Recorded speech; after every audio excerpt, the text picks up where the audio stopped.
você tem... E tem toda a segurança, ele tem controle de tração nas rodas, tudo isso. E uma revenda excelente. Então, o Toyota, por isso que eu falei, realmente... Onde é que eu ponho? Deixa eu estacionar. Pode ser aqui ou aqui. Eu quero ver ela estacionar. Isso. Não me decepcione. Isso aí. É.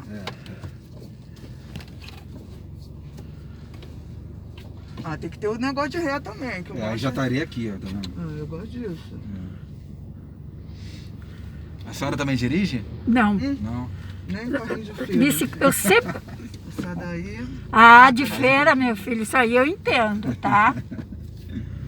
O seu próximo, Ursula, vai ser o Yaris. Tenho certeza daqui a 3 anos. Ou 2 anos. Senhor, Ou antes. 3 anos Deus é te muito. ouça, que eu vou ganhar muito dinheiro. Isso aí, isso aí. Eu vou Tem que ganhar pensar assim muito mesmo. dinheiro. Eu sou dessa, eu penso as coisas É acontecem. isso.